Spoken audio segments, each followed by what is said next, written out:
It never used to be this way. Click on the arrow, and then over here, My Board Docs. Isn't that bizarre? It just started popping up this way, Okay. and then either one of these work. So It just looked like I was on some weird support Yeah. site. actually, It's thinking about it, but thank you. yeah.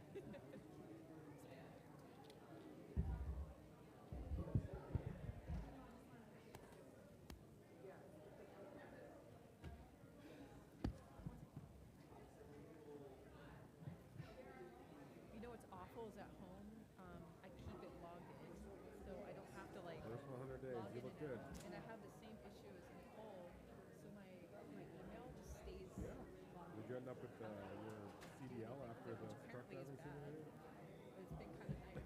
Check my email and I don't have to do the. When I do my, You should have to. That's what they told us, is we should have to do it. have to. Yeah, I never have to. I never have had to. They told us that we should have to do it at least once a day, or when we use different computers, we should have to do it every time we use a different computer. Yeah. So because of Nicole, now it's going to be ruined, and we're going to have to use Duo every single time. Thanks, Nicole. I know, the mother and me. Well, last time I went, I go to the bathroom all the time. Last time I went twice, I held it the whole time we were there.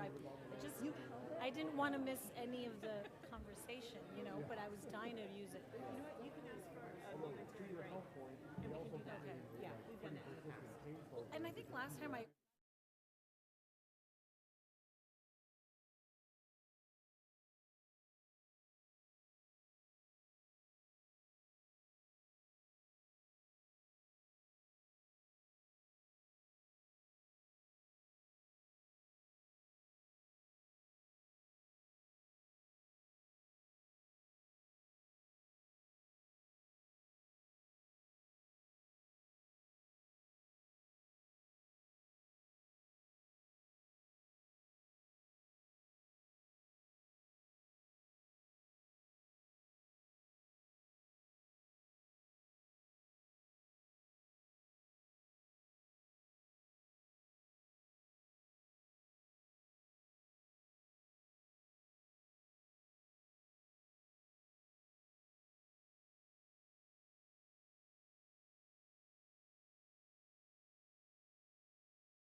All right, I will, ooh, that's very loud today. I'm going to back up. I will call us to order, and we'll start with a roll call. Board Member Randall. Present. Board Member Rial. Here. Board Member Barraza. present.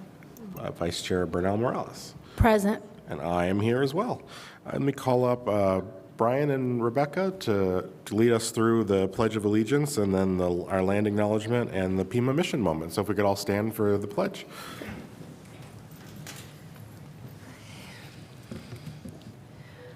I pledge allegiance to the flag of the United States of America and to the republic for which it stands, one nation, under God, indivisible, with liberty and justice for all.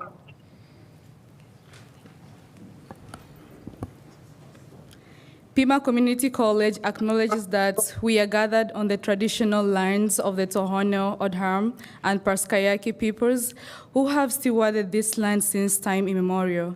We recognize their enduring presence and contributions to this region. As we honor this history, we commit to learning from indigenous communities and supporting their sovereignty, culture, and rights. Thank you so much. Mission moment. Brian, you want to introduce the group? Chairperson Taylor, members of the board, Chancellor Nassi, colleagues and guests, and our amazing students who are here. Very honored to be here to talk about a wonderful moment with us, which is our All Arizona, All USA Academic Scholars. Some of you have been to some of these events. We're going to see a little bit of that. You've just heard from two of our amazing students, and you're going to hear more about them in just a moment. But first, we want to sort of go over just what those words are that we're talking about when I say those things and who's involved in all of this. I'm going to have my team introduce myself, and then I'm going to give you a little picture, and then we're going to have some stories and some photographs. So that's how how we're going to go this morning. Oh, this afternoon. Oh my God, my time is moving. All right, introduce the team. If you guys will come up, introduce yourselves. Hi, I'm Kylie Seegers. I am the department head of the Pima Honors Program. Hi, Chelsea James. I'm the Open Educational Resources and Course Material Director and also the PTK Phi Theta Kappa lead. Hello, David Dondrowitz, the Executive Director of Financial Aid and Scholarships. Good evening, all. Carla Gonzalez, Assistant Director of Scholarships and Outreach. And I'm Brian Stewart. Forgot to introduce myself. I am the Chief Cultural Impact Officer for the college, and I serve as the Vice President at Northwest Campus, and I have the honor of leading these amazing individuals. So when we talk about All USA and All Academic, this is a partnership between the faculty, staff part of the college and our financial aid scholarship area of the college. So it's really unique in sort of that sort of process, and we get to support these amazing students, and they go through the process, and then once they get nominated and they get their awards, we get to stay there with that journey with them. So what is this? What is it? What do these words mean? So Phi Theta Kappa, for those of you who don't know what it is, it's a national honor society that we participate in at Pima College. Out of that National Honor Society, they have something referred to as the All USA Academic Awards. And Arizona is part of that process. Within those awards, these are really about academic excellence, about leadership and service on a not just an immediate scale, but that long-term development of it. And what they get out of it in Arizona is a tuition waiver to go on to the 4 universities. So it's part of our transfer partnerships in those areas. To be eligible, students have to have a 3.5 GPA. That's the academic excellence part of it. And then they have to do something called an Endeavor project. That Endeavor project is the service leadership side of it. And these projects stay with the college. And their goal is really to help the students, to help the institution, or global help in that way. Some of the projects that you may kind of be aware of, so the Aztec pantry system that we use in the college, those are projects that started with those ideas, and they've stayed with us, and we've embraced them and continued them in the area. We do some work with veterans, some homeless work. Some of those areas are all some projects. You're going to hear about these students' particular Endeavor projects this year when they talk. The selection process is we can go up to 12 in a year, 12 students out of Pima College.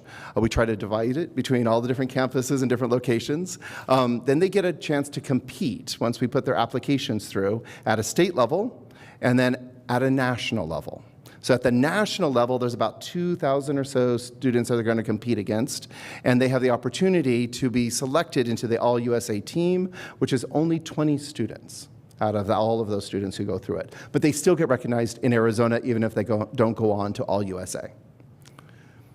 This benefit, like I said, is that scholarship in Arizona. They get to go to the 4 universities, 60 credits transfer. I mean, that's an amazing opportunity for them. And they get a whole bunch of other recognitions and awards. Many other scholarships are available to them. How Pima has done in the past is over the last 10 years, we have had 10 All USA. So out of those 20 people, out of that 2,000, we've had 10 of them come from Pima Community College. So that's really remarkable. We should be very proud of our faculty and staff supporting, and our students in our community. I mean, it's remarkable. There's a little QR code if you guys really want to go out to that and see all that information. There's an award ceremony, which some of you have been to. Thank you so much for going to that. We'll have one again next year, so please come and join us at that. If they go to nationals, then at national, it's at the AACC, the American Association of Community Colleges Conference. They get recognized at that particular conference. And then there's a bunch of other PTK related stuff that they'll be connected with. But it's not about me. We're here to hear the students. So we're going to have the students come up and talk to you. These were this year's we had 6 people this year that put forth their nominations. And we have a couple of them with us to tell their stories about what this means to them and sort of their Endeavor projects. So we're going to have Rebecca and Melissa come up. They will introduce themselves to you.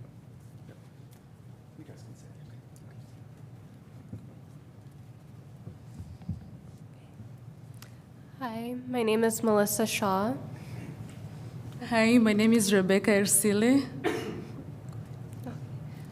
Should I start with mine first? Okay.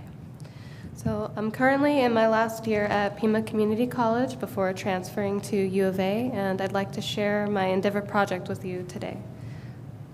So When I first heard about generative artificial intelligence, to be honest, I was devastated. I knew exactly what to expect when public access rolled out.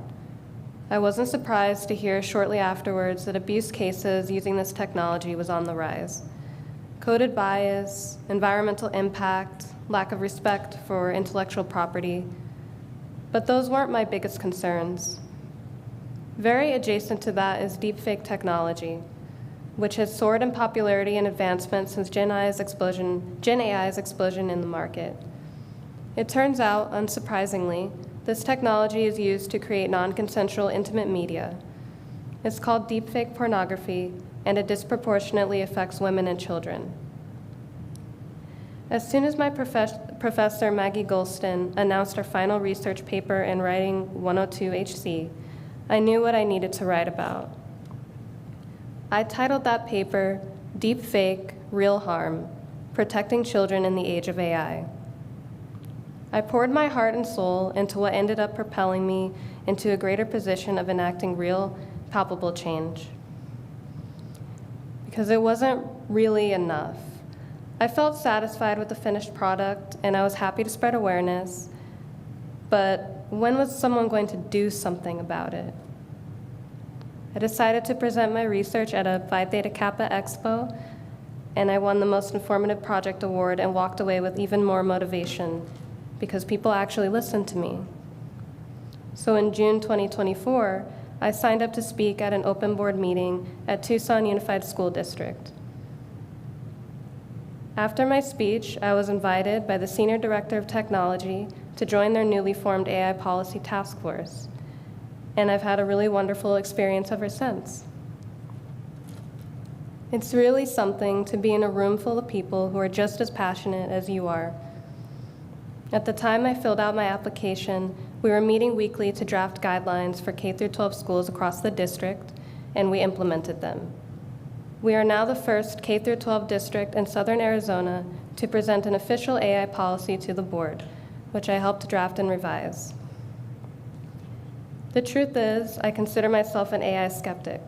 I know it's not going anywhere, but I believe we need a human-centered approach. We need policies, regulations, and safeguards that will protect human rights. It is necessary to combat AI-related harms because those aren't going anywhere either if they aren't effectively addressed. AI has enormous potential, and I recognize that, and I'd like to explore that potential. I'm going to keep being involved with the AI Policy Task Force, but I have more Endeavor projects now because the All Arizona Scholarship makes me feel like the possibilities are endless. When I go to university, I'm going to study ways that AI can be developed and implemented ethically to further the cause of protecting children. I'm going to find ways it can be used to investigate and reduce internet crimes against children. And you have made that abundantly possible for me. The All Arizona Scholarship has changed the trajectory of my life. It enables me to pursue this goal with full force, and I can now confidently say I am prepared to be in this position because you all believed in me, and you are giving me the tools I need to succeed, break past barriers, and follow my passion. So thank you for everything.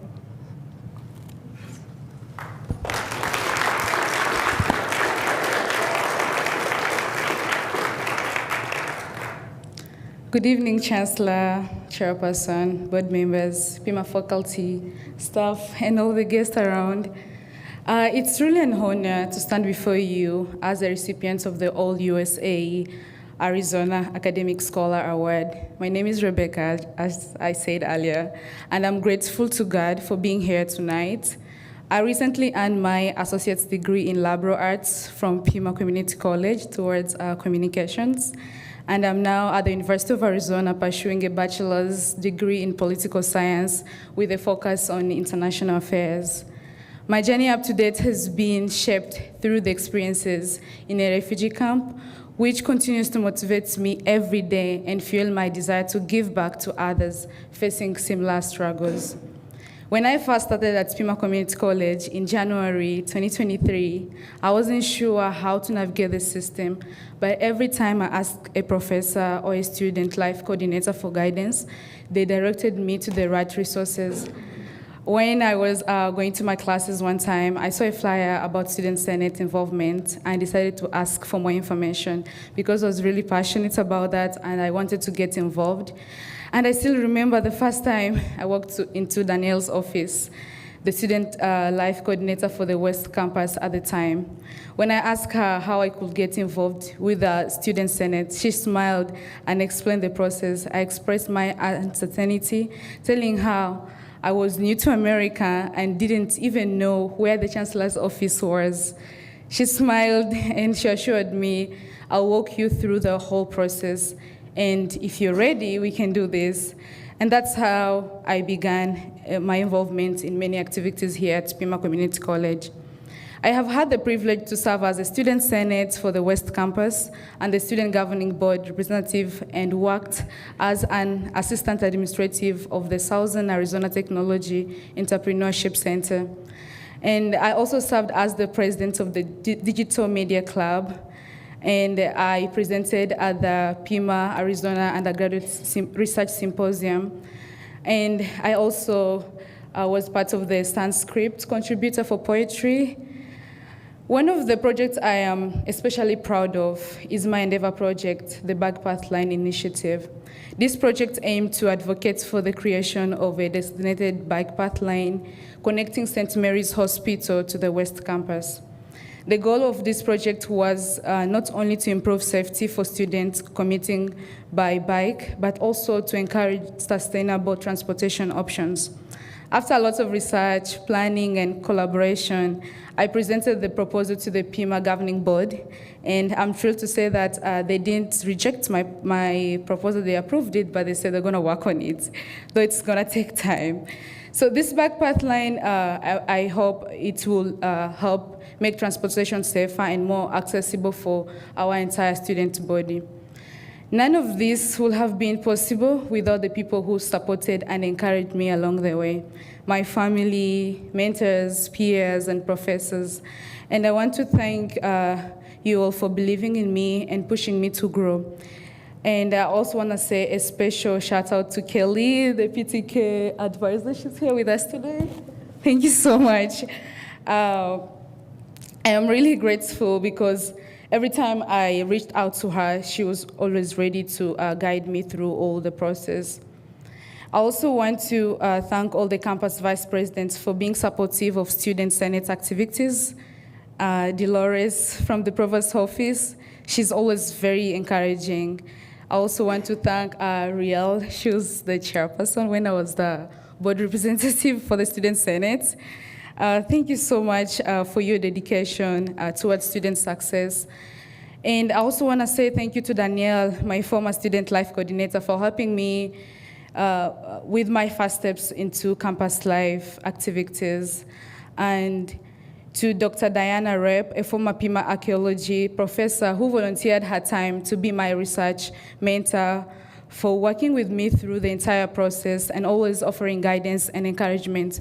When I saw about the research, I saw a flyer and I was like, I'm really ready to go present.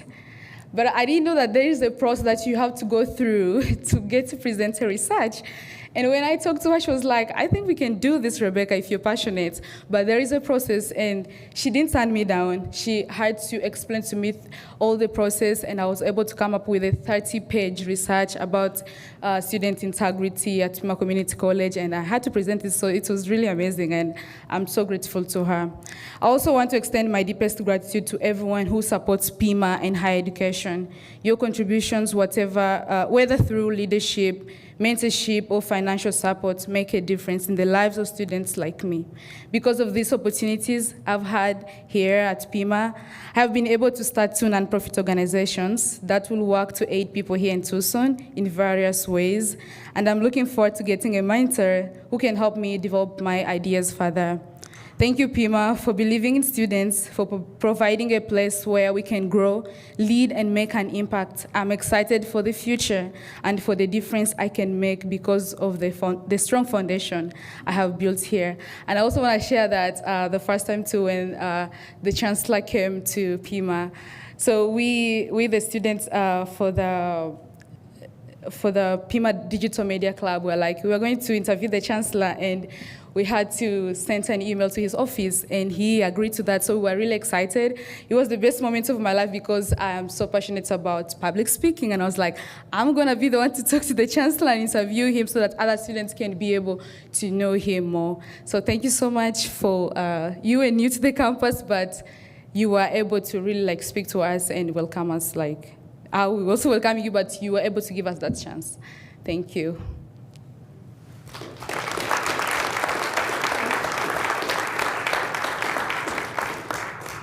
Amazing, aren't they? That is really it for those. We have some beautiful slides and pictures you guys can see for yourselves. We actually have family here as well from our students. And I want to give an opportunity for us to maybe take some pictures and have them come up with everybody and highlight those kind of areas. Any questions before we do any of that? No, I think it's picture time. Great, picture time. Thank you guys very, very much.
All right, well, thank you so much, especially Rebecca and Melissa, for your contributions to campus and the community as a whole. I'm sure there's a lot of bright things ahead for both of you, so congratulations and good luck. All right, so let's go to Mission Moment Part 2. Joseph, you want to come up and talk about the student visit to the ACCT Legislative Summit? Yes, thank you. Chair Taylor, members of the board, Chancellor Nassy. As you know, we went as a delegation to Washington a few weeks ago with the Association of Community College Trustees. That association had a national summit. We were there at a very critical time to talk about our federal priorities and to make sure that the critical work that Pima does for the community and for our students it continues. And we had 3 incredible students who were able to join us on that trip, and I want to give them some time to sort of just share with you their experience and take the opportunity to honor them and thank them for their professionalism, their knowledge, their subject matter knowledge, and their strong advocacy for the college. It was 3 just incredible students. Amber has class on East Campus, so she's on the video right now, but she's going to be able to, why don't we start with Amber, because I know she has to get to class.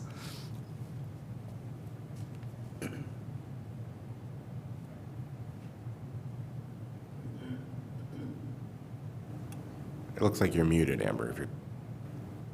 Hi, everyone.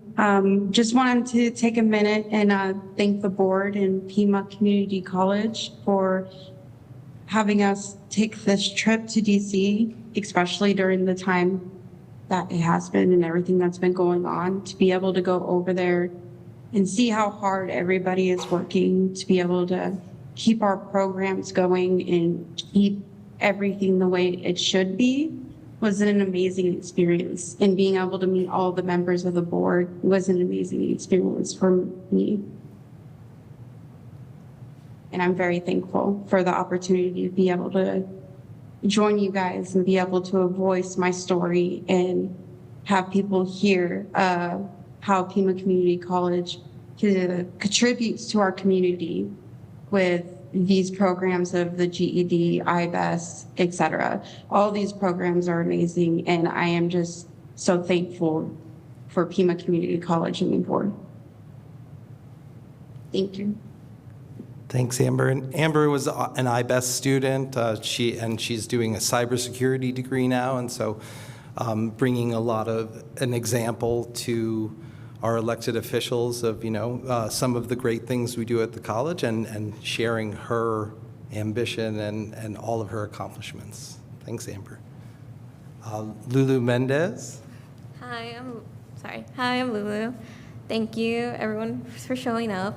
And thank you to the board members for being so helpful during our trip and being there for us to explore the city and go advocate.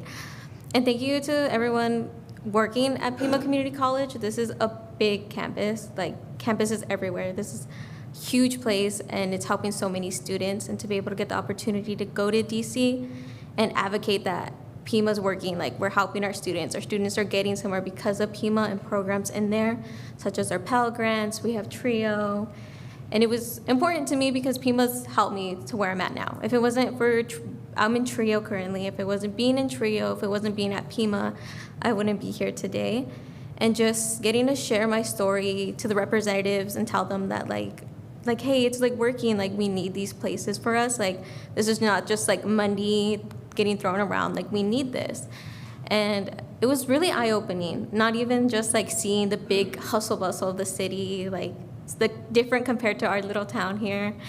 But it was amazing, and I hope that they heard us. I think that they heard us. It was an amazing opportunity. And sorry, I'm like repeating stuff, but I just can't get over the fact that it was a beautiful place to be at, to go advocate for our college, to go tell them that like we're doing what we need to, like keep help, like we need your help to keep going. And sharing our story on behalf of everyone, because there's so many different stories, not just us 3 students that went. There's thousands of other people. And so I wanted to say thank you once again, because we got to share that because of everyone here. And special thank you to Don Hart for being one of the nominators. It meant a lot. And being there with Amber and everyone, and Joseph too, thank you so much. And I just wanted to say DC was beautiful, the hustle and bustle of seeing everyone working, seeing how much we need to advocate for our problems to get heard. Like we can't just say the problem once and think that they're gonna do something, how repetitive we need to be about like advocating for this. And it's super important. And I think what everyone's doing, and I got to see that, yeah, we're helping and it's a little at a time, but it's doing something. So thank you everyone for your hard work, and thank you for the opportunity that you guys gave me to go see DC, see the representatives, and share our story here. Thank you.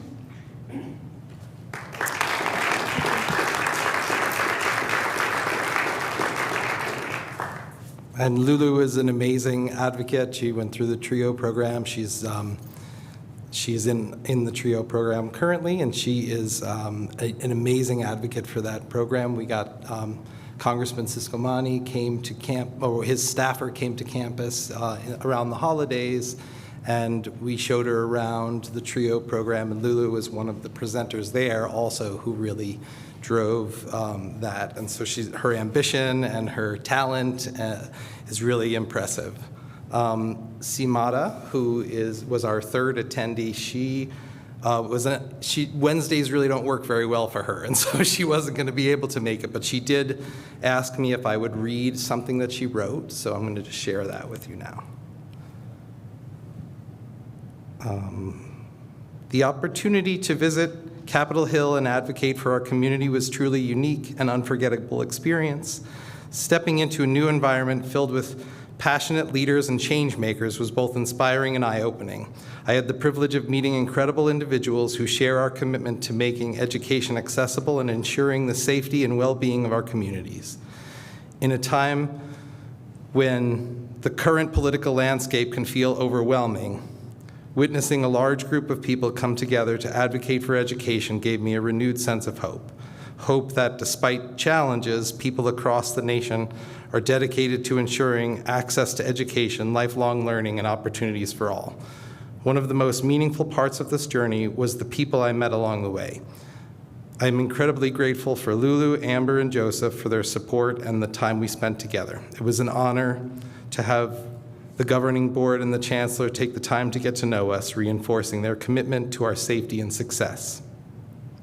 I want to express my deepest gratitude to my advisor, Rita Lennon, my incredible scholarships and outreach team, and most importantly, my partner and daughter. I am beyond grateful and fortunate to have a village standing behind me. This experience has not only left a lasting impact on me, but has also inspired me to take action. I want to continue learning how I can advocate for my community. Thank you for this opportunity. I will carry it with me always. Simata also works for the college in financial aid, and so she was able to bring that expertise with us as well. And so really just an amazing group. And I want to say thank you again to all three of you. Thanks.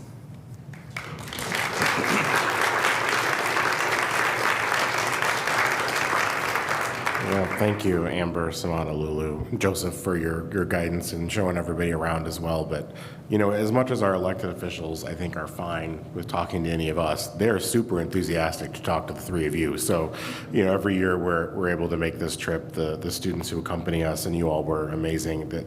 That personalize the stories of what is going on here, because it's one thing for us to talk about it from a policy level or a governance level, but you're able to speak to it in terms of how it's impacting your life, and what it might look like without that. And so that's powerful. So never underestimate the power of your voice and talking to those folks. And it was a pleasure to get to know all three of you. So thank you for coming along.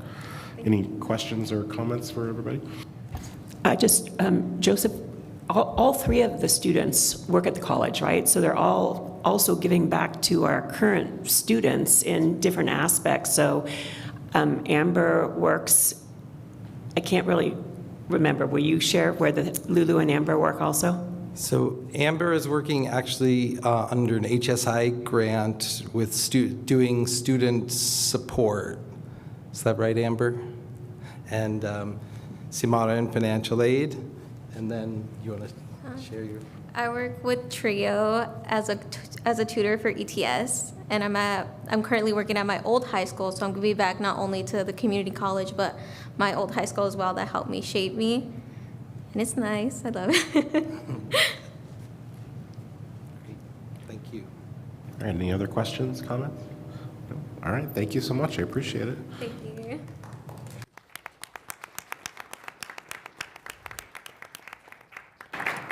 All right, let's move on to summary of current events by board members. Board Member Randall, do you have any remarks this evening? I do. I just, and I might get some facts wrong, but, Board Member Rial was there also, but really happy to be able to go last week to a new program that's been rolled out. It offers incentive to students to register early. So there were 5 $300 scholarships and then 5 laptops. And as someone who did not contribute very well to the persistence numbers at my community college, just because of a flat tire here or housing insecurity there, it was just really nice to see students in the early part of their journey be recognized, you know, get a little bit of help there, and see how excited they were. I believe it's a raffle. Is that how they do it? Correct, yes. Right. For registration. Registration. So that was fun. Thank you. It's been a busy month, but I can't remember what I've done. So thanks for being patient with me. Indeed, it has been a busy month. We attended the Community College Legislative Summit in DC with the board members, the chancellor, and the students to advocate with our delegation. So we made visits to the House and the Senate. But as a new board member, we also, board member Vice Chair Morales and I also attended an all-day new trustee academy session where we learned best practices for all new board members, and it was very, it was a really good experience and very informative. I'm sure it'll guide us going forward. And I also attended a Finance and Audit Committee meeting with Board Member Randall on Valentine's Day, and we heard a very thorough report about our investments from John Utter, who manages our investment portfolio, and he provided a report that our college's investments are doing very well, or they were on February 14th. So that committee meets quarterly, I believe, and I think our next meeting is at the end of April. So that's it. I echo the sentiment of being a busy month. It's been an incredibly exciting drinking from a fire hydrant kind of experience, but it's been a good one. The only thing I want to say is that we've had, Board Member Barras and I had the opportunity to attend and accept an invitation from the Arizona Board of Regents to attend a dinner to have a conversation about possible collaborations in the future. We'll make sure to let you all know what comes about that, but we are really looking forward to continue the conversations about how our community college will partner and collaborate with our universities, and we're starting off with the University of Arizona. So great opportunities. I also had the opportunity to celebrate the students that were here today at the All Arizona Academic Team reception, which was such a great privilege to see not just our students, but the students across the state, and being able to see what the future holds. And I'm really impressed and really proud of the students that Pima Community College produces. Thanks. Thank you so much. Yeah, I'll just echo the thank you to all the members of our Arizona's congressional delegation that met with us and the students and the chancellor when we were at the Association of Community College Trustees Legislative Summit. Similar to what you heard from the students who presented, it was refreshing to hear from other governing board members, from other community college leaders across the country about how they're tackling this period of uncertainty that we're in and what they might do depending on what happens with different federal policies. But more than anything else, to see the overwhelming support that we were hearing from, again, Arizona's congressional delegation in both the House and the Senate, and really bipartisan support among the folks that we were meeting with for the programs, whether it's Pell or Title V funding or TRIO or whatever it might be that support our students. So, of course, Arizona is one of 50 states. All the other states have representatives too that vote on these issues, but I was reassured to know how much our elected representatives in Congress seem to understand the importance of the programs that are important to us and our students. So I appreciate them and their time. And in my haste to hear what my colleagues were up to, I skipped over the public comment. So let's go back to 1.6 from 1.7. And we only have one. If anybody else other than the one who signed up wanted, please fill out the little slip so we can get you up here. But our public comment tonight, Michaela Hayes.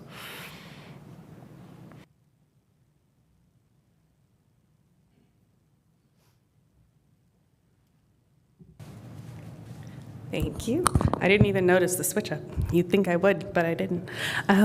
So good evening, Chancellor, board members, colleagues, and guests. I'm Michaela Hayes, math faculty and AERC co-chair and PCC EA president. Lots of letters. Basically, I do a lot of policy work, and I advocate on behalf of faculty for working conditions and wages.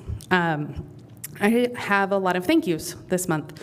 So our first one is one of the main priorities that I've been working on with PCCEA and with AERC is shared governance.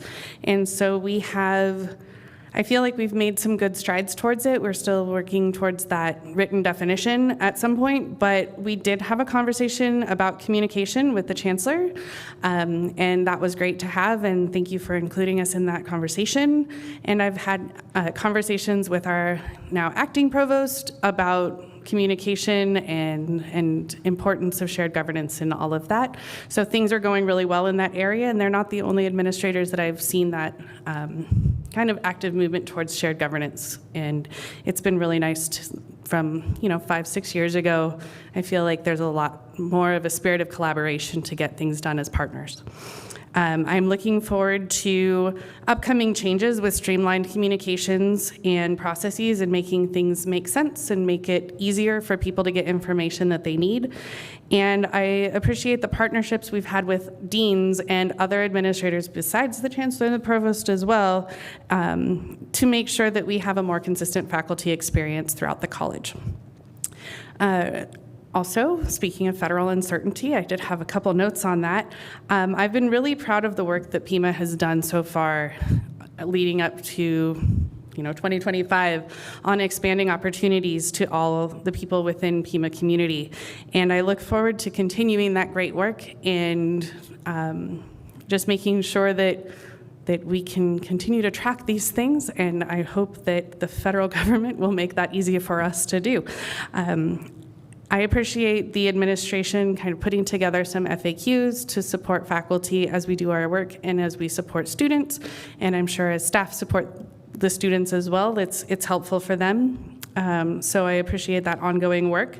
And I want to thank the board and administration for advocating for us at a state and a federal level for the support for our community college, for our students, and I hope that if there is a way that we can partner to help with that, that you would let us know. So thank you so much for everything, and I look forward to next month. All right, thank you.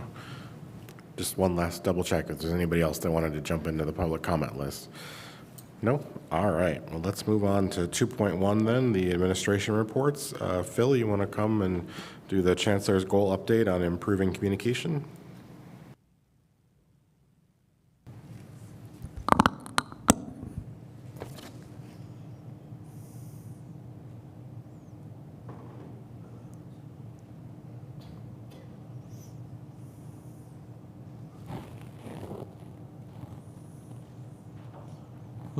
Don't see this up there. There we go.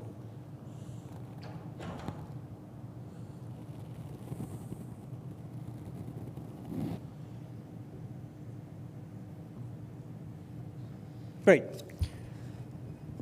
Chair Taylor, members of the board, Chancellor Nassy, colleagues and guests, I'm pleased to give you an update on Chancellor's Goal 3 tonight. There we go.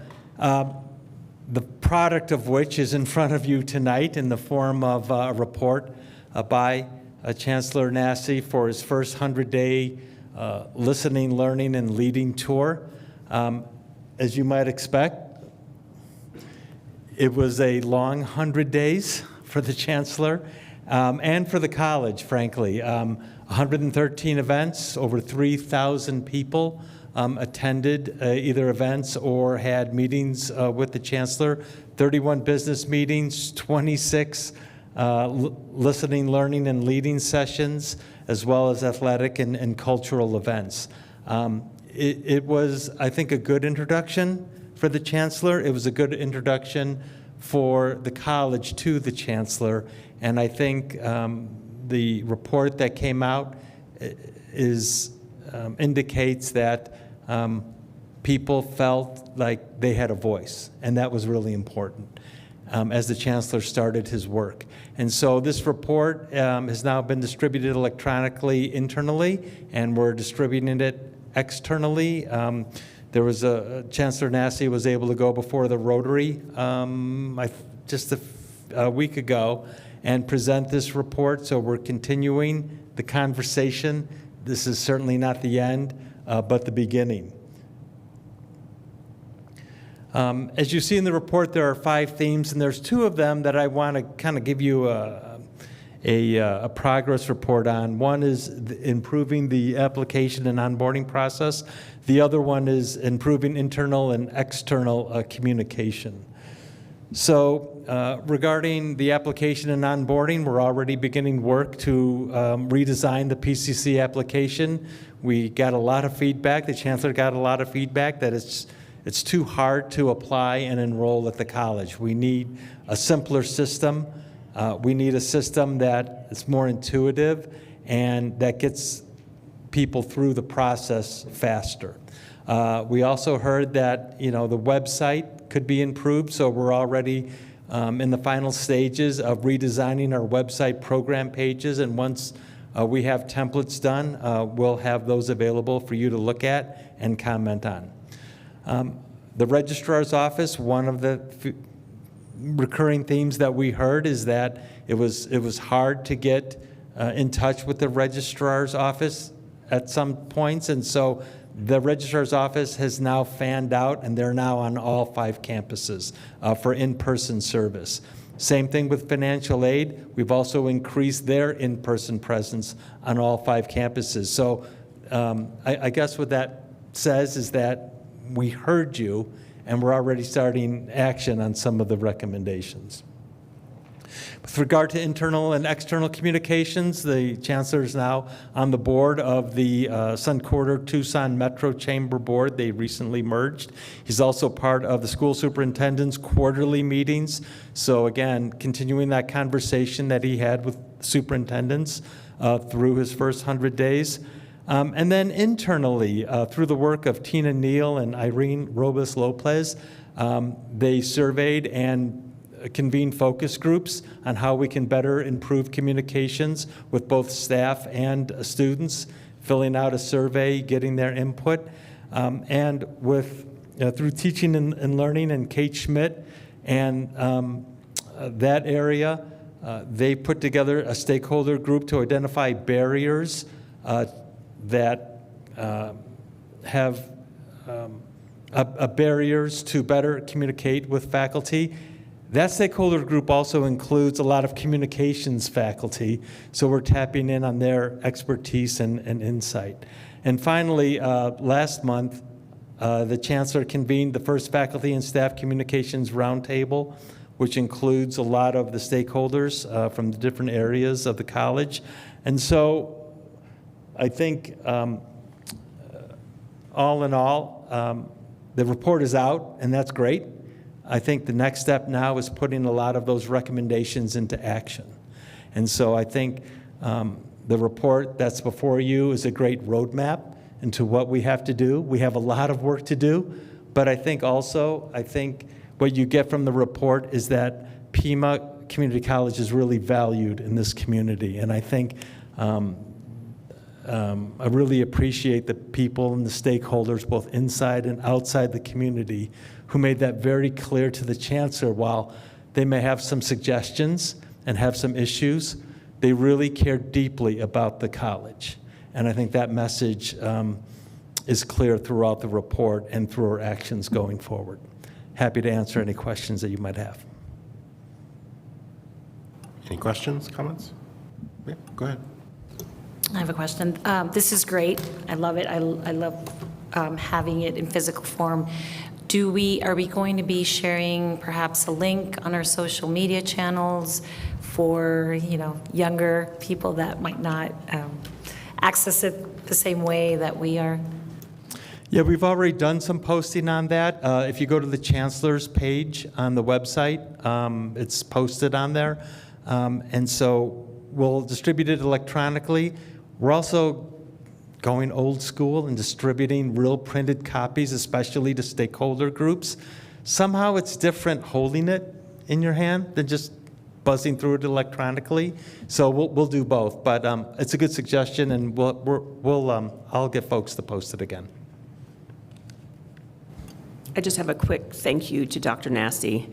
The issues that you heard through all of your learning sessions, listening, learning, leading, are not new. A lot of them have been, talked about numerous times over the last 23 years that I was a faculty under 3 different chancellors. And so I just want to thank you in advance for starting the hard work of implementing seriously needed change. I think the shared governance model that we're moving forward with, and the idea that you care about this communication with all of the different employee groups, that is just huge. And I look forward to seeing all you get done in this next couple of years. Thank you. Thank you. All right, thank you, Phil. All right, moving on. We will move to the reports by representatives to the board. Is our student representative here? No? No? Okay. Well, we'll pass over that one, and if he comes, we can slot him back in. We'll move on to Sean Mendoza with the adjunct faculty report. I think he's on Zoom. Yes, I'm here on Zoom. All right. Good evening, Chancellor Taylor, Chair Taylor, Chancellor Nassy, members of the board, and honored guests. As we prepare for our Friday adjunct faculty meeting, I'd like to highlight a few items from our agenda. This Friday, we're looking forward to a visit from Acting Provost Dr. Ian Rourke and how he sees our role and his leadership impacting student success both in and out of the classroom. His engagement with the faculty and our employee group underscores the administration's commitment to collaboration and academic excellence at our institution. We look forward to hearing Dr. Rourke's thoughts and insights. As mentioned earlier, the Chancellor released his first 100-day findings based on his listen and learn sessions with the college community. One key theme identified was the need to improve communication across the institution. To address this, he has engaged employee group leaders to encourage discussions on enhancing transparency, engagement, and dialogue within our academic community. This Friday, the adjunct faculty will have the opportunity to begin our discussion and I hope to capture feedback through Google Form. I look forward to sharing those findings with the Chancellor and the board in the days to come. And finally, I would like to thank administration, particularly the Chancellor, for ensuring that adjunct faculty voices are included in these critical conversations. I believe our diverse perspectives on current challenges are essential to the institution's future success. And we look forward to contributing to the shared vision of excellence. Thank you, and this ends my report. Thank you. Any questions or comments for Sean? No? All right. We'll move on to welcoming Don Harp, who's the new staff representative. Don? Greetings, member of the board, Chancellor Nassy, fellow representatives, and guests. My name is Don Harp. I'm a program manager for TRIO, as you heard earlier, at Desert Vista campus, and we serve 3 high schools and 8 middle schools on the south side of Tucson. I don't have a formal report. I was just recently elected, and there's a timeline where we have to submit those following board policy, and I kind of slipped in right at the end there. So I just thought I would introduce myself. This is my second stint as staff representative of the board. I was talking to Carrie Hill, and we were kind of shocked to realize it was so long ago, 2014, 2015. That was at the height of the initial HLC self-study. I was really heavily involved with governance. I was the first staff representative to the All College Council, and it was kind of the birth of shared governance back then. So it's kind of full cycle, and I feel a little bit like Twilight Zone right now, sitting here again before you.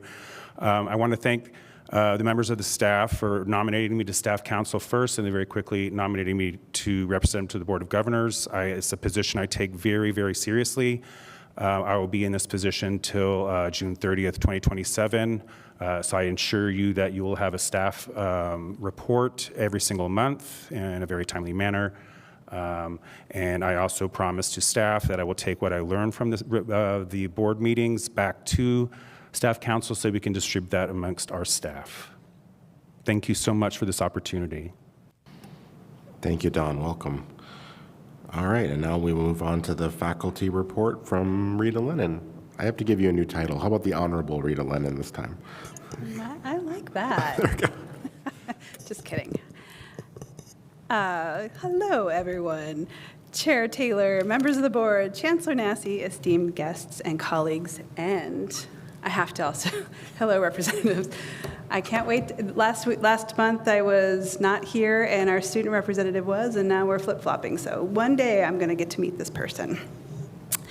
Anyhow, I appreciate the opportunity to speak to you this evening and share some important updates regarding recent discussions with our leadership and the ongoing conversation about shared governance at Pima Community College. It's not the first time that Michaela Hayes, Kelly O'Keefe, and I have been accused of sharing the same brain, or at least the same wavelength, so I'm not surprised that we were talking about shared governance again tonight. Over the past few weeks, Senate and AERC faculty leaders had the opportunity to speak directly with both Chancellor Nassy and Acting Provost Rourke. Sounds familiar, right? You've heard this from other reports. I'm sorry. I want to take a moment to highlight how refreshing and valuable these conversations have been. Open, direct dialogue with leadership fosters transparency and trust, and I truly appreciate the time and engagement they have provided. It's encouraging to see a willingness to listen, exchange ideas, and collaborate on issues that impact faculty, students, and the institution as a whole. One of the key topics that emerged during our discussions was shared governance. I know you're not surprised. In particular, we discussed how the executive leadership team may feel that shared governance is already clearly defined in our policies. I want to emphasize may because this could have been a hypothetical. That was how the conversation was going.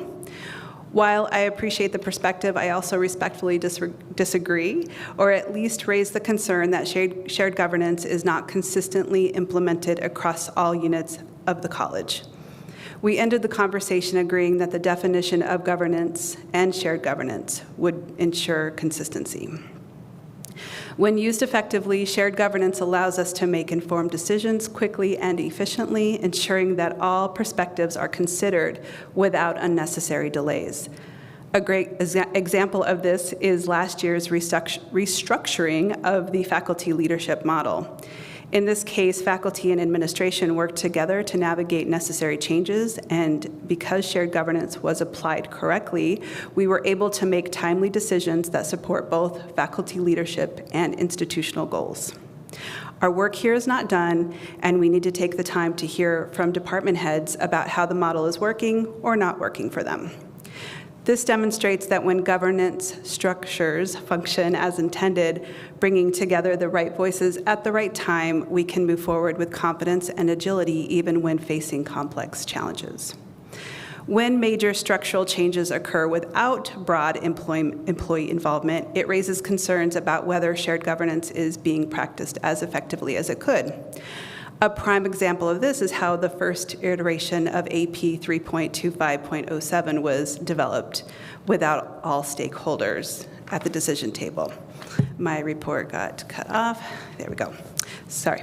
Senate officers believe that there is an opportunity for us to strengthen how shared governance is applied in practice by fostering a culture where faculty, staff, and administration are truly collaborating in decision-making. We can build a stronger, more inclusive institution.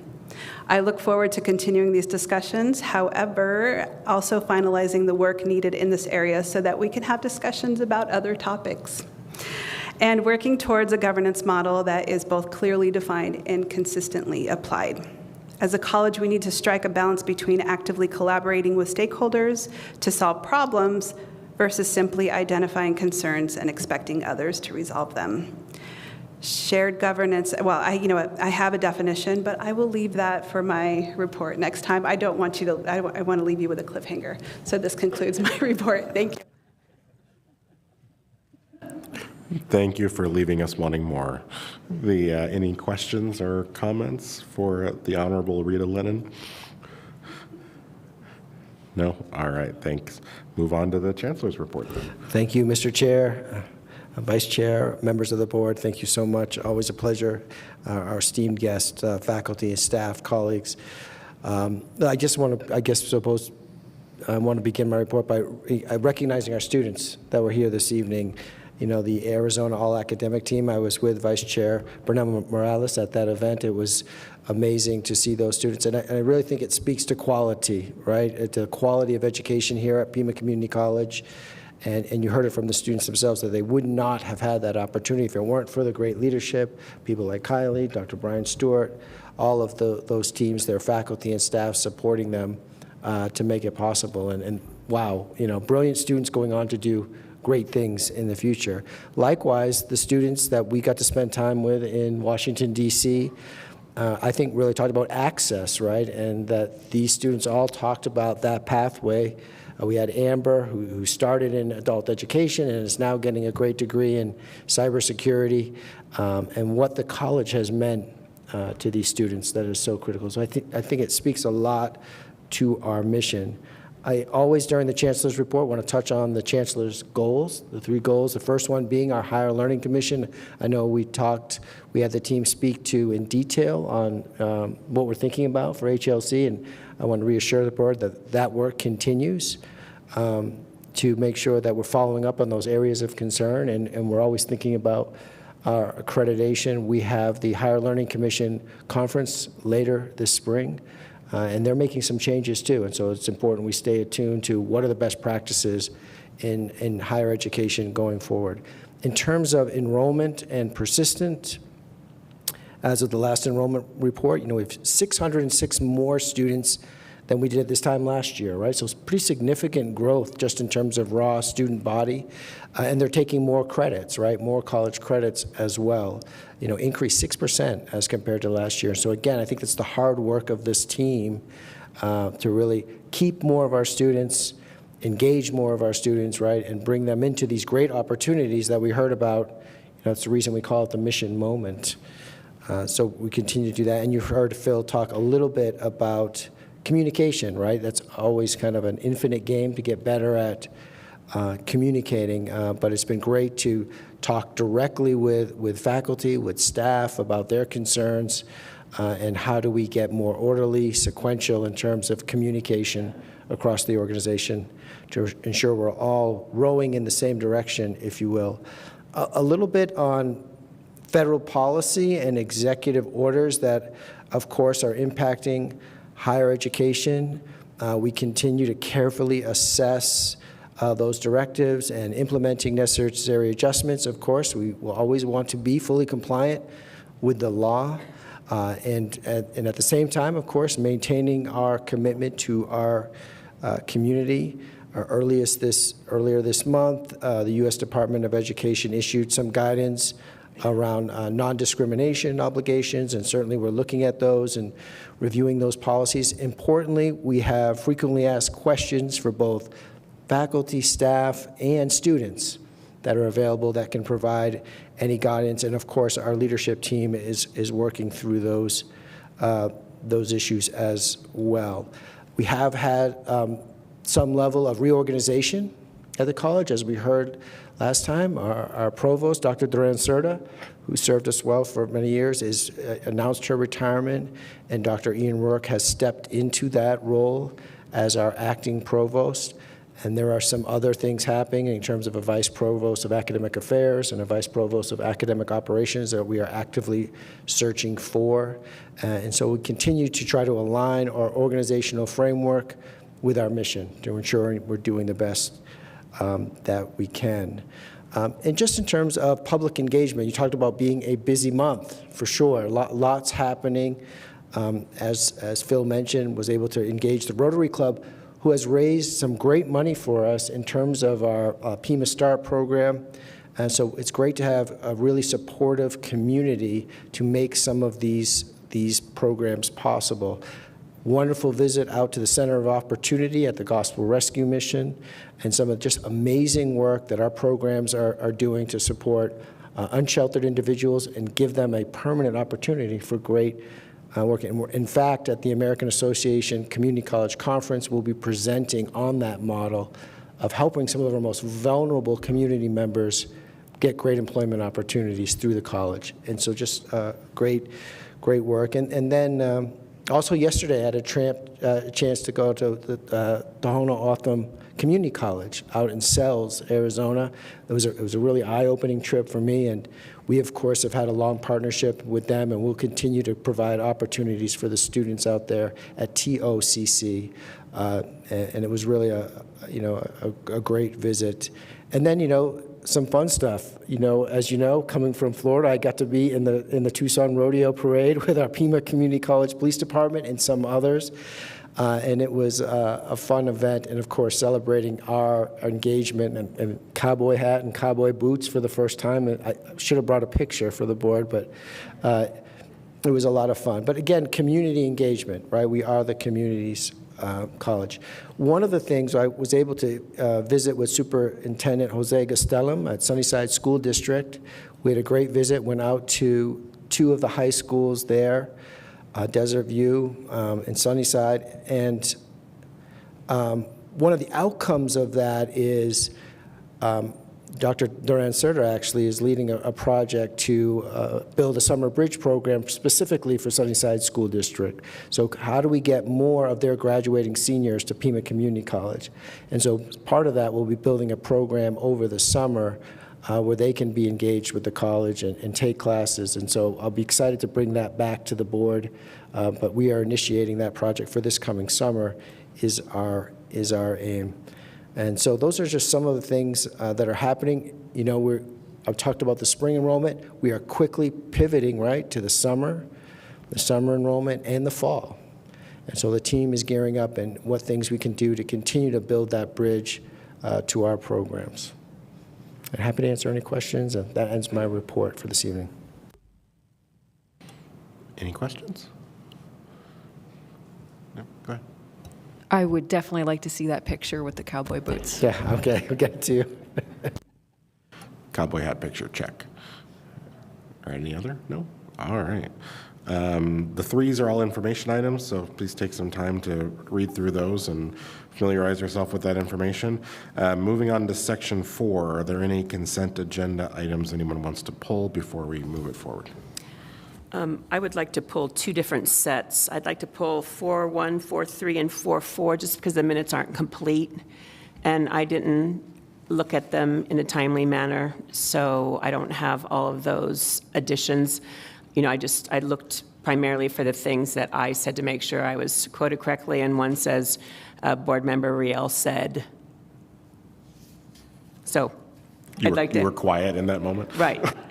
Unbelievable for me. So I'd like to pull those, not to vote today, but let's get them more filled out, and then let's just move those, if we may, to the next board meeting. 4.1, 4.3, and 4.4, the three of the 4 minutes. And then I would like to pull 4.10 and 4.11 so we can have a little bit of conversation on them. Okay, so, and General Counsel Jeff, keep me honest here. That's probably a motion to table then, I'm assuming, for 4.1, 4.3, and 4.4, so we can push it to, is that correct? Is that what you're intending, I'm assuming, when we get to that point? Yeah, so maybe we'll pull them down to the action items. We'll deal with it when we get there. And then, so is there a motion for the consent agenda minus 4.1, 4.3, 4.4, 4.10, 4.11? So moved. Seconded. All right, all those in favor? Aye. Aye. Aye. All right, any opposed? No? All right, that passes unanimously. So let's then deal with 4.1, 4.3, and 4.4. I'd like to move that we table those to our next board meeting.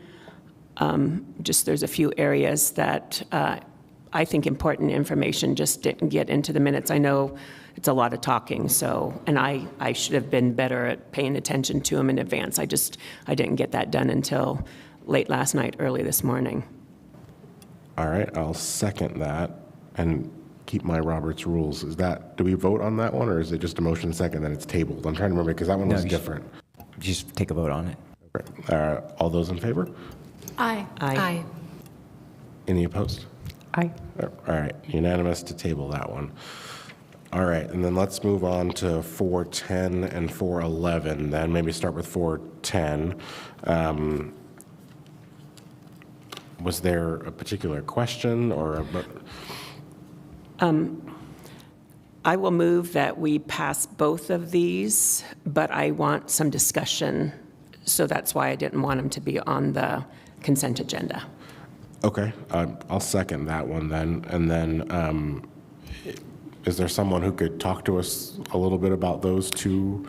Let me ask my questions Yes, first. please, go ahead. Okay, so the 4 of us were in a meeting in January, and we were told that there was no functioning CRM, and I did email you and the chancellor pretty much, maybe not directly, but within a couple of days.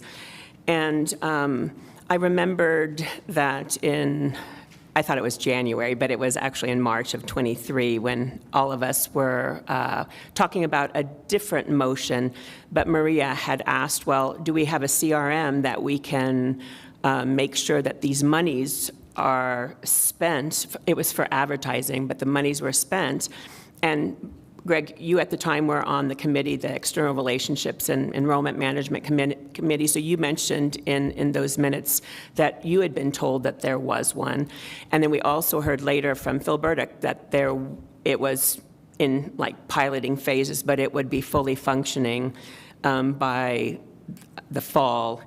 Anyway, so I'm concerned that we have had CRMs, customer record management software systems, and that we have purchased them, paid for them, I'm assuming, and we didn't have them up and running in a way, shape, or form that benefited us at all to know if the metrics that we were receiving were viable and healthy, and was that a good way to spend our money in other ways.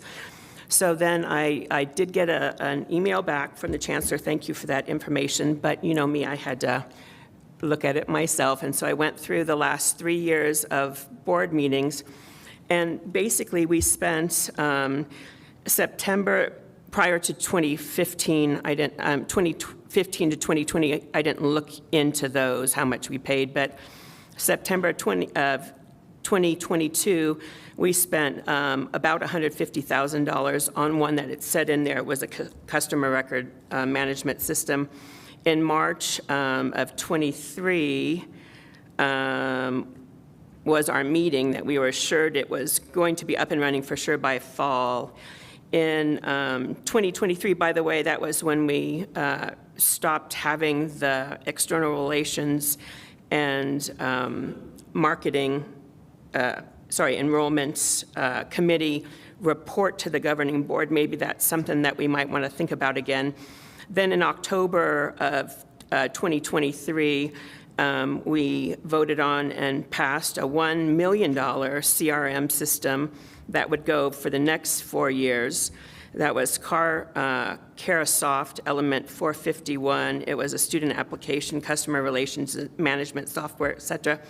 And that same board meeting, we voted for EAB Global Starfish, also a CRM for a little over, almost $230,000. So over the last numerous years, we've spent quite a lot of money on customer record management services systems, and the fact that we don't have much to show for it, I think we need to make sure that when we vote on these two, and they're pricey too. I don't know if I wrote those numbers down, but I think they're in the millions, close to $1 million. And it looks like $282,000 for the 410, and then $429,000 for 411.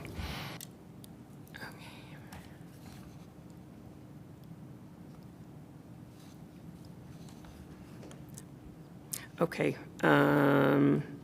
By the way, I'm looking at some other notes. I have also that on October of 2024, it was $720,000 for the 4 years. Anyway, needless to say, lots of money going into these things, and we really don't have any data to help us know if it's not only our media dollars are being spent appropriately, but it's also, we don't know, students when they call up, and there's 3 or 4 different kinds of systems here, right? From the first call, from the first application, we were supposed to have known how students were passing through the whole program. So my concern is that if we're just going to do more of the same, it might not be a good thing to do if we don't have these systems up and running in a very timely manner. We purchased 2 in October of last year, and in January, we were told that there was really nothing to say. So October, November, December, and we won't count January. But it just seems to me that if we're spending this money, there needs to be some sort of procedure, and I keep coming back to this 360-degree evaluation. But if we knew who was responsible for these tasks, and we could have some sort of way of knowing, are we actually using the systems that we're purchasing, I think it would give me a lot more confidence in what we're doing as a governing board, saying we're going to spend taxpayers' dollars on these things. And if we actually have the programs, the services, and we're not using them, it's not benefiting any of us. So that's my real concern, is I want to make sure that whatever we did in the past, which was ineffective and not responsive to our monies, that we do something different when we vote these new monies into. Can I ask a quick question? Is there anybody that can justify or explain, I'm sorry, not justify, wrong word. Is Board Member Real's analysis of the expenses accurate? Is it all in the same exact thing? Is there anybody that can explain that? Yeah, I think there's several folks that can speak to the customer relationship management system, the CRM that we're talking about. I will say 4.10 and 4.11, right? Those are Lucian products for financial aid and human resources, respectively. Those are not related to the customer relationship management system. Those are separate softwares on the agenda this evening.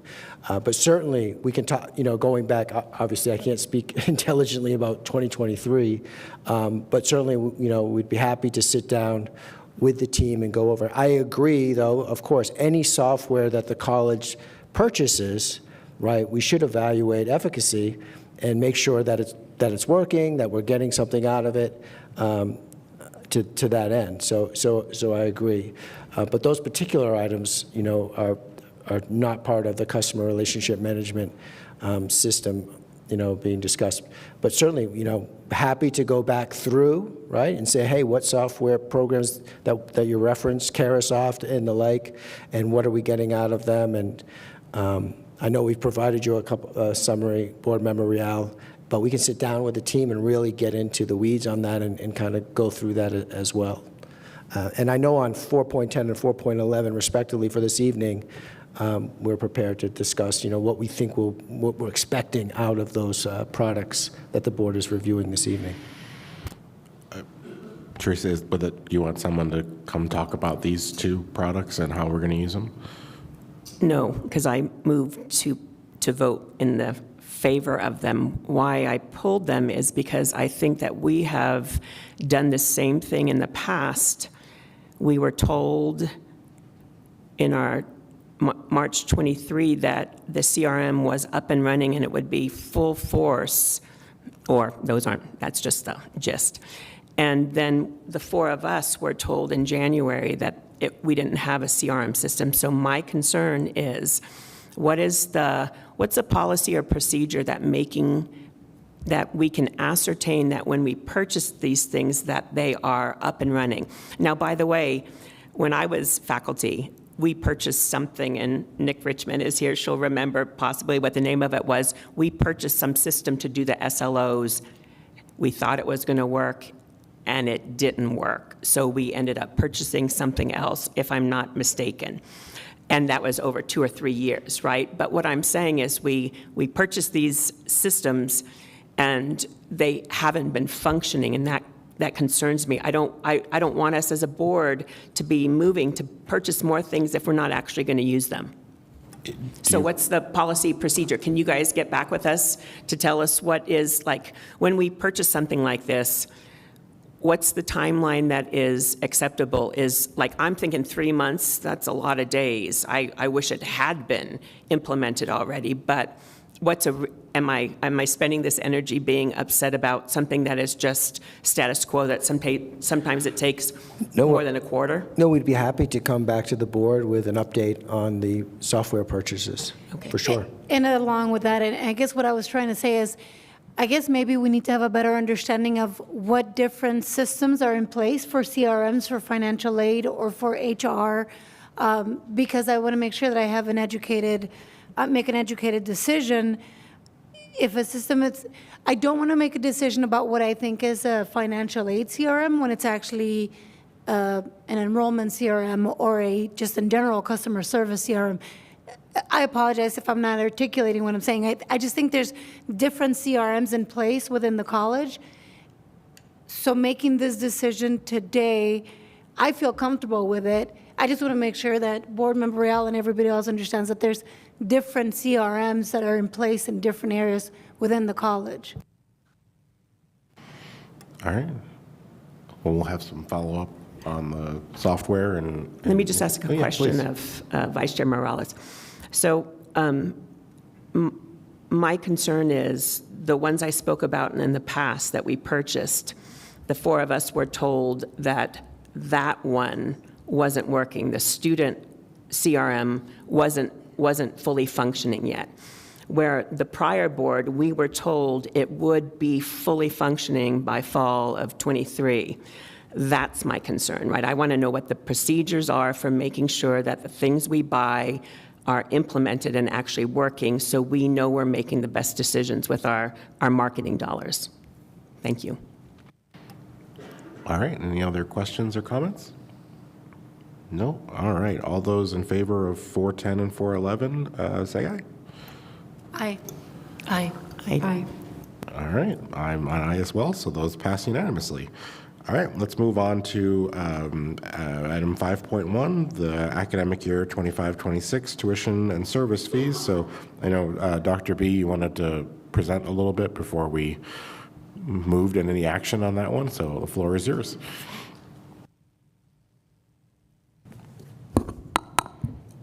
Chairperson Taylor, members of the board, Chancellor Nassy, colleagues and guests. As you can see in your packet is the recommendation for the fiscal year 26 tuition and service fees. As we've discussed in a number of lead-in sessions up to this point, we've been developing a budget that is predicated on holding tuition and service fees flat for the year. So this is a sort of a transparency action item, if you will, that you're reaffirming that the fees, the tuition and service fees are going to remain the same in fiscal year 26 as they are currently. And that's all the different, if we go through the different charts, these are just reinforcing what the current fee structure is right now, and what, again, if the board approves this, what they will be going forward. Also reinforces that we'll continue to offer the success support courses at no fee. That's something we've been doing for about 5 years now that has been very successful, a very successful investment on behalf of the college. Prior to I'm saying it's around 5 years ago, the college used to charge per unit for those for those courses. Those courses have shown to be very successful in improving retention and success within the classes. And so offering them as sort of a support service on behalf of students is what we've been doing, and that's what this does. It reinforces that. And then the last item here, you can see the comparison. This is the current year fee structure per unit for all of our peer institutions. Just for some comparison, it is a very bimodal distribution on what the proposals are going to be for next year. There are about 5 schools that are looking at not increasing tuition next year. So if the board goes with no increase, we would be in the majority. The others are ranging from increases per unit, increases of $3 to $6. So the average is like 2, but it's because some are high, some are 0. Anyway, with that, again, it's reinforcing the idea that we've been really building a budget with the plan that we don't increase fees, and I'm happy to answer any board questions. Any questions for Dave before we have a motion and discussion? I do. Dave, I was thinking that there was discussion somewhere along the way about looking at the differential tuition A and B. And I was looking back through my notes and I couldn't find where I had written those comments down. So I don't know if I was just remembering something that didn't actually happen or I just didn't find my correct notes. But are we discussing differential tuition A and B? Because those courses cost a lot more to provide. And can you help me remember? You're totally accurate. We have had conversations about that. I can't speak to your notes and where they may have gone. The last discussion we had was to really get into differential tuition in the next year. The reason for it is the way the differential is structured right now. It's a sort of moderate increase over the current structure for high-cost programs. It doesn't recapture a large proportion of the fees. It's more based on a proportion of what the fee is anyway, it's a long description that we should get into. So it's sort of a topic that at some point in the lead into the next proposal next year, so in 6 months' time, something like that, would be really talking in detail about should we change significantly the way our differential tuition works, increase the fees, how should we do it? Should we be looking at programs where the earnings outcomes, and this is where we were sort of talking about, there's a lot to discuss within differential tuition. Should we look at it in the regards to programs where the earnings potential is high, i.e. aviation nursing, for example, two obvious examples. There are other high-cost programs where the earning potential is not high. And then do we want to approach a differential tuition that is based on the cost of those programs, even though the earnings potential of the graduates is pretty low? So those are some of the qualitative, I think, really interesting conversation we need to get to. And then it's also talking about, well, how much of the cost of the program do we want to fold in, because you have the current differential is only based on the direct instructional costs. It doesn't factor in all of the significance of like how much space is used by a certain program, what the different capital investments are needed for those programs. It becomes a very complicated conversation that we're not in a position at this point, I think, but I think the recommendation would be let's really have that conversation in again, 6 months' time, something like that, to really get at, do we want to do it for the next year after that? Chair Taylor, it sounds like possibly a subject for a special study session sometime within the next 6 or 8 months. Thank you. Yeah, absolutely. Any other questions for Dave? Is there a motion on the floor? Then we can have our discussion on that. I'll move it. Is there a second? Second. All right. Any discussion on the motion to keep our tuition and fees the same? No? Well, just for my part, I mean, I think this is important, you know, in a time of uncertainty and disruption that we keep talking about and alluding to.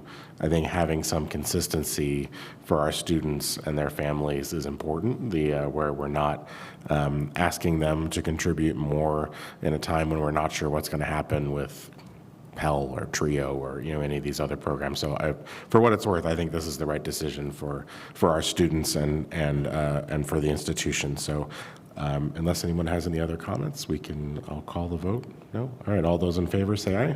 Aye. Aye. Aye. I'm in favor as well, so that passes unanimously.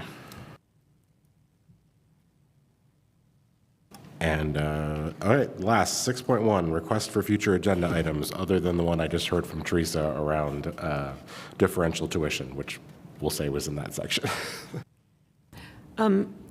I know that at the last 2 years, during our commencement ceremony, we didn't have a printed program, and I get there are all sorts of reasons for that. But Marcy and I were talking the other day, and she might bring it up, but she said that, a lot of our students, this might be the first time that anybody in their family graduated from college. And I think that, maybe bringing back those printed, if it's at all feasible, bringing back those printed programs for graduation ceremonies might be a thing that, if we can look into it, see, are we even able to do it anymore? Did we get rid of our printing presses or whatever, right?